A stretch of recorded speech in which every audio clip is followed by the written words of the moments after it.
Wow, nice, nice, nice, nice, nice, nice, nice, nice. Ayan oh. May mga dumadaan na rin pala dito. Totoo nga, maganda nga ang view dito. Kita nyo ba yan? O diba? Ganda nga, ganda ang view. Alright.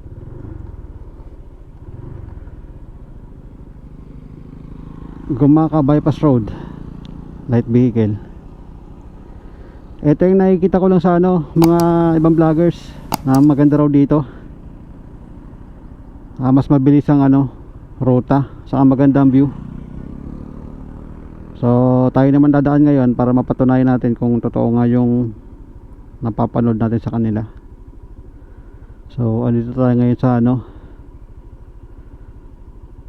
sa papunta ng Gumaka. Siguro papalabas pa lang tayo ng Plaridel.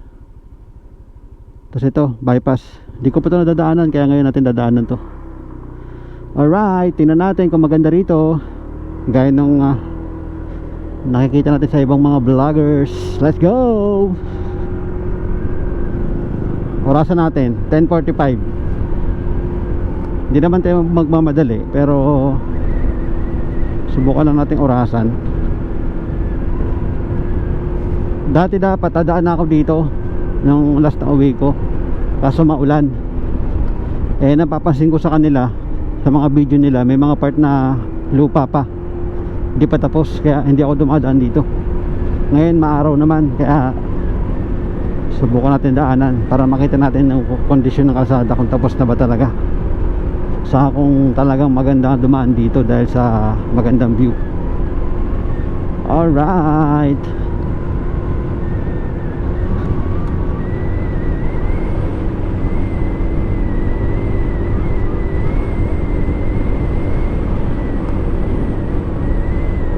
siguro etong bypass na to tagos dun sa kabila, dun sa nakita natin na Plaridel Gumaka Bypass Road, di ba? Tapos ito naman hindi kasi part pa rin to ng Plaridel, alam ko eh. Ang gulo magsalita eh, hindi maintindihan ano ba sinabi. Tapos Gumaka Bypass Road, maaari kumbaga tagusan lang to galing sa kabila, pwede. Oh, may ibon.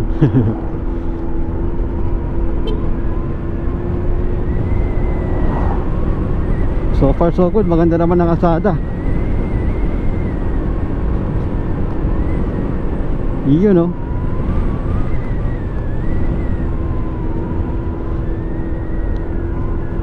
Sana naman na to, tawag na ito, yung hindi na siya dadaan mismo sa town proper ng Gumaka, kasi nga gaya sabi ko kanina, matraffic doon dahil maliit ang kalsada. Sana lagpas na kung lalabas tayo rito.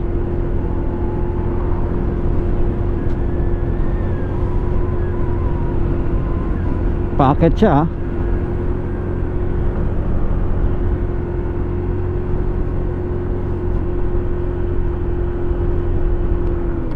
ba, paakyat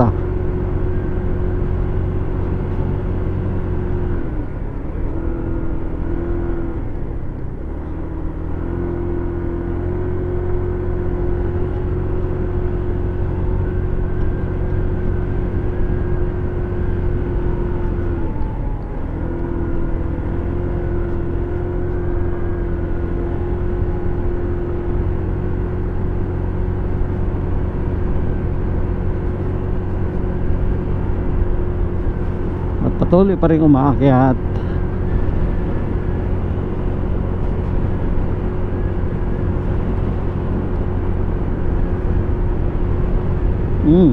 Bundok,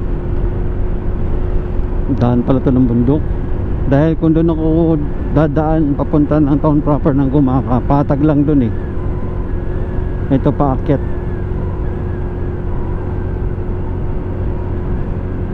Yun oh.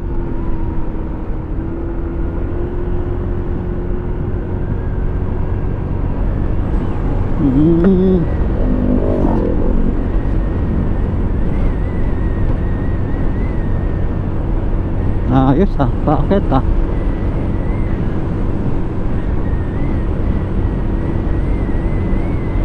Paakyat, kita na yung ano, Ragay Golf yan eh, alam ko eh. Ragay Beach. Pwede. Oo nga, maganda nga. Ganda ng view ba? Tapos wala pang kasabay na dumadaan.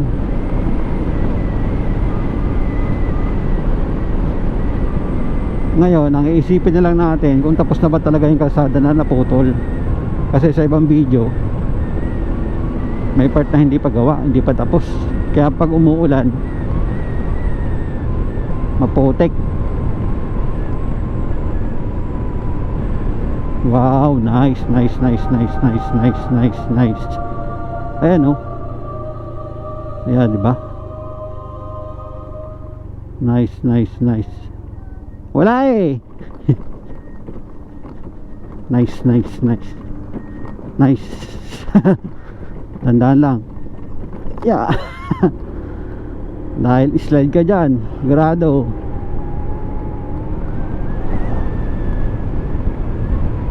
Maliit lang naman yung portion, hindi naman yung kalakihan. May mga dumadaan na rin pala dito.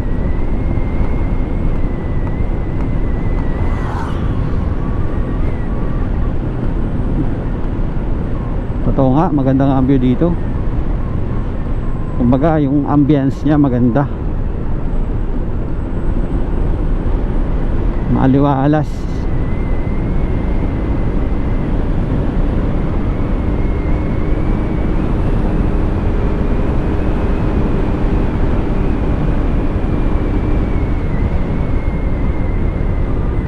Bakit again? Bakit to?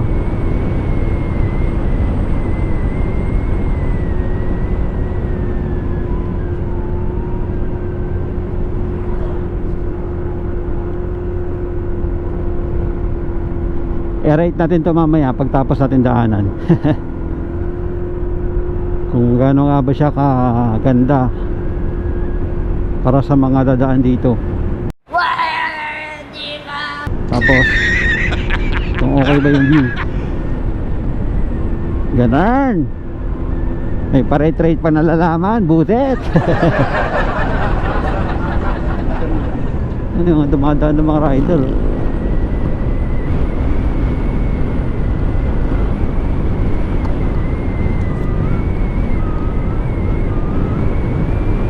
Nice. Nagugustuhan ko daan na to ah.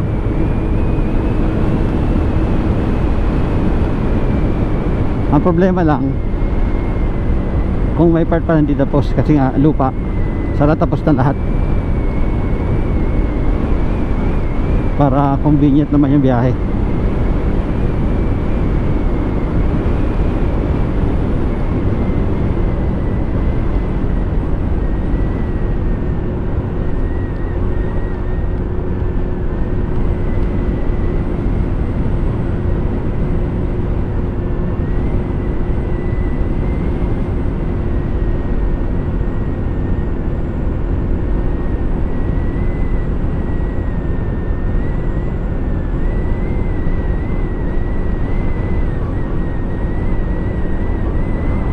Mhm.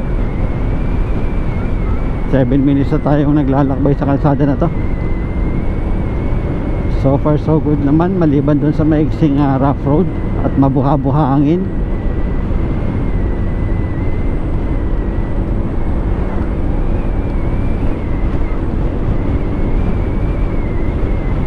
Ang daan niya rito is paakyat saka pababa, tapos akyat ulit at pababa. Ito, akyat na naman ulit tayo.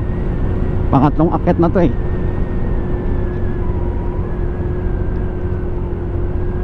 Pero so far so good, maganda yung kalsada. Sana hanggang paglabas ganito kalsada, wala ng lupa.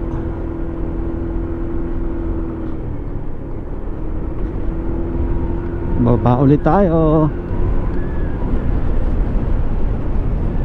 baba again and again. Oo, di ba? Roadworks.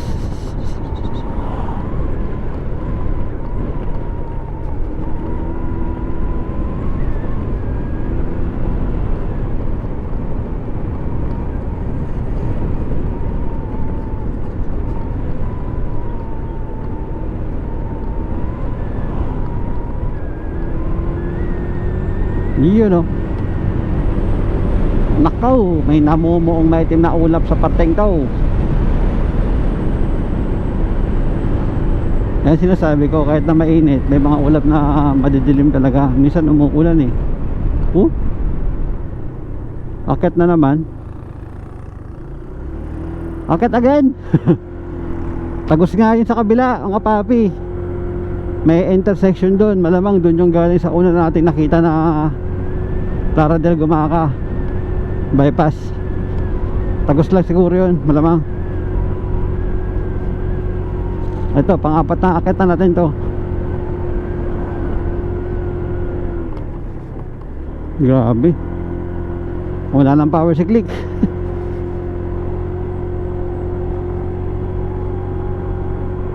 Kailangan ko na rin mag-upgrade ng panggilid bago bumalik ng Manila. Kailangan maano natin to, magdagdag tayo ng pyesa kay Chapsuy. Iba-ibang brand para makamura. Mahal kasi ng JBT pag isang set, abot ng mga 5,000, 6,000, mga ganyan.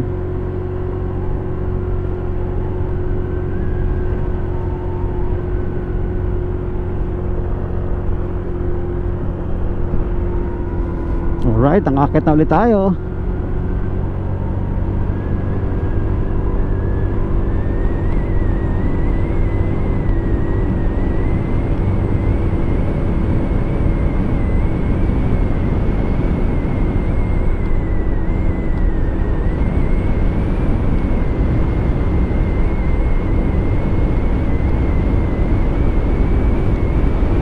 May mga portion pa rin ginagawa or kakatapos lang gawin, kaya may harang pa.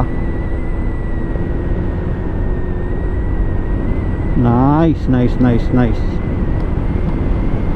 Ayos dumaan dito. So problema na ito, pag dumaan ka ng gabi dito, madilim dahil walang kailaw-ilaw.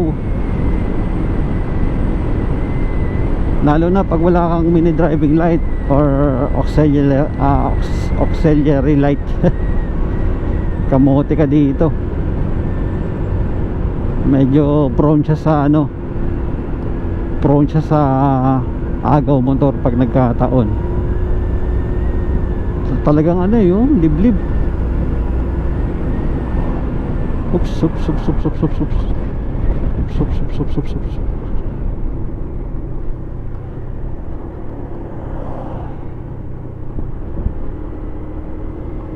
Yun kita nyo ba yan?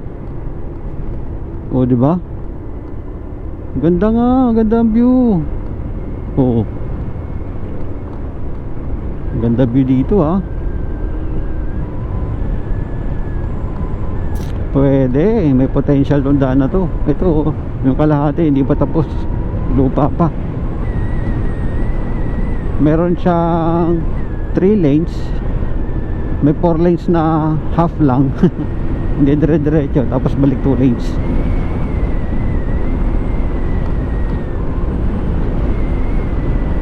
Ngayon, pababa na ulit tayo.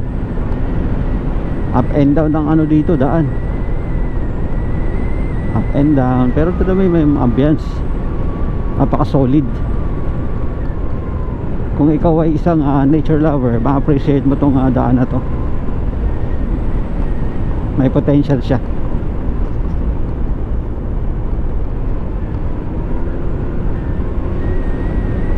Hinati yung bundok Hinati ba?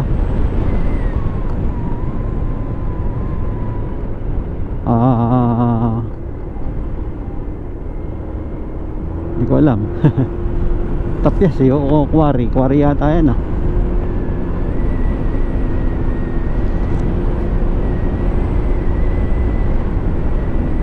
Wow. Masyado kang mabilis, men.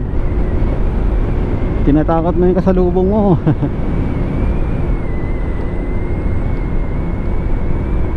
Huwag ganun. Chill lang, chill. Relax mo lang yung pututoy mo.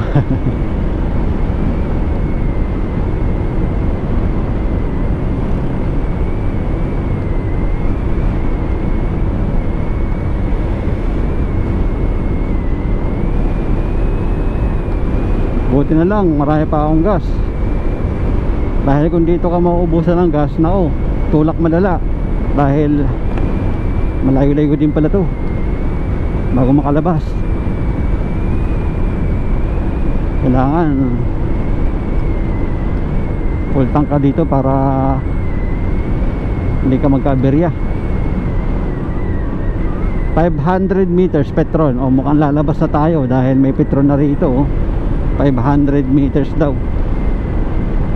Kung 500 meters tapos ganito ang kalsada, palabas na tayo. Ay, goods mga papi. So wala na siyang lupa. Halos 100% na yung sementado. Maliban lang doon sa napaka-iksi ng rough road. Yun lang, wala namang iba. Goods na goods. Ang labas nyo rito, ito, PPT station. Tapos kakanan na kayo, papuntang Bicol. Pwede. Hindi naman kayo maliligo kasi wala naman lilikuan eh. Ayun oh, gumaka. Sorry.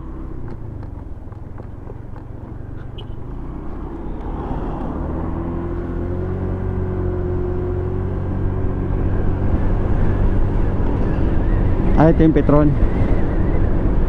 Napatigil ako.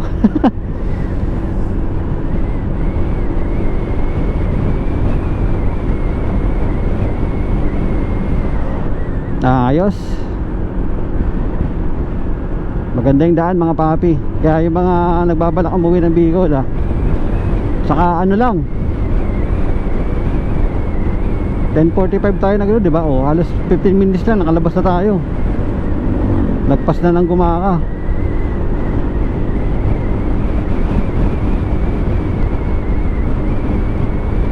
Pwede.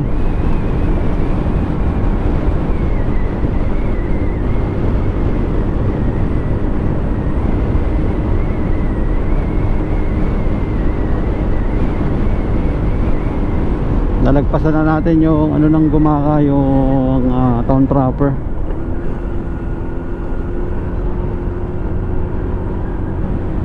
Ayos na. Pwede daanan, di ba? Bagong tuklas na kalsada. Alright.